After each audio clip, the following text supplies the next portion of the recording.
Hello and welcome back to Vote for the Music, the Eurovision podcast. I'm Benjamin Windibank and today we've got something super exciting to bring to you, the first artist announcement for Eurovision 2025. Cyprus has officially named their representative and it's none other than Theo Evan. And if you're like most of us and don't know who Theo Evan is, get comfy and let's get into all the details about our first artist of the year.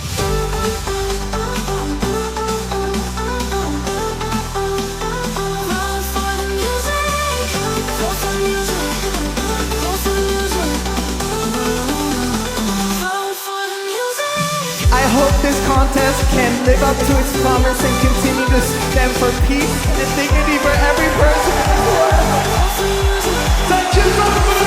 This is Vote for the Music, the Eurovision podcast.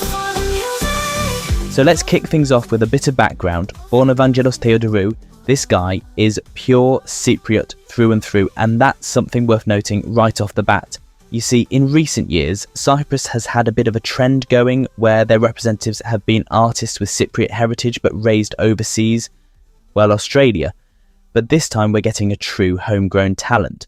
Theo isn't an Australian with Cypriot roots, he's the real deal, a Nicosia native who's grown up immersed in the Cypriot music and dance scene. After finishing school, Theo made a pretty bold move and flew halfway around the world to the United States to study at the Berklee College of Music in Boston. And now for those of you who might not be familiar, Berklee is basically the birthing ground for pop stars. This is where some of the industry's most famous names have started. Theo didn't just scrape by at Berklee, he excelled. He graduated with distinction and has even been invited back as an honorary guest at several graduation ceremonies alongside massive stars like Missy Elliott and even Justin Timberlake. That's some pretty big company, which makes it all the more surprising that, after listening to some of his discography, I think he's really quite terrible at it. I mean, let's have a small listen to one of them. I push you up against the wall, with your clothes onto the floor. Dig it on the floor, kiss your neck till I go low. Gently bite your tongue. You know what I mean?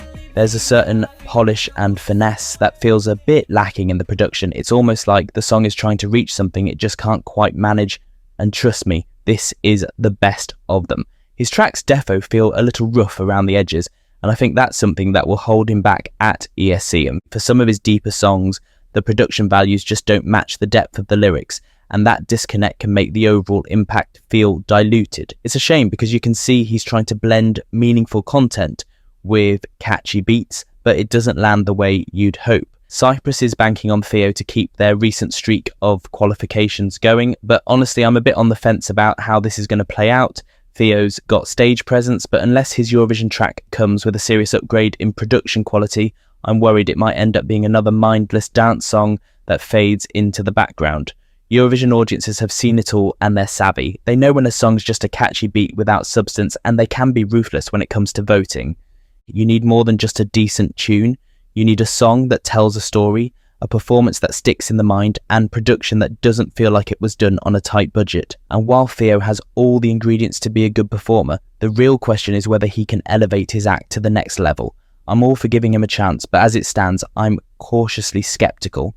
That said, Eurovision is also full of surprises. We've seen artists come out of nowhere and absolutely blow our minds, and I genuinely hope Theo is one of those cases. The great thing about Eurovision is that it's a platform for reinvention. Theo has the chance to bring something fresh, bold and authentically Cypriot to the stage, and maybe that's exactly what he'll do. Cyprus's track record in Eurovision has been pretty solid in recent years, and who could forget Eleni Foureira's near win in 2018 with Fuego? Cyprus has since proven that they know how to deliver a memorable show even if they haven't clinched the top spot. So there's definitely hope that Theo could continue that trend and even surprise us with a strong finish. While his music might not be my personal taste and has some clear areas for improvement, I'm genuinely open-minded about what he'll bring to the table. Eurovision is all about embracing the unexpected, and I'm ready to be proven wrong. So thank you very much for listening to this episode of Vote for the Music, the Eurovision podcast. We'll of course be back soon as more news and updates drop for the upcoming contest. Until then, don't forget to follow us on Spotify, Apple Podcasts, Amazon Podcasts, or wherever else you get your podcast. Subscribe to us on YouTube and share your thoughts with a comment. But until then, thank you very much for listening, and remember to vote for the music. Vote for the Music, the Eurovision podcast, is produced by Benjamin Windibank and Tadeusz Tislak. The theme music was produced by Joe Telt and Benjamin Windibank, based upon a composition by Michael Nekrasov. Thank you for listening, and remember to vote for the music.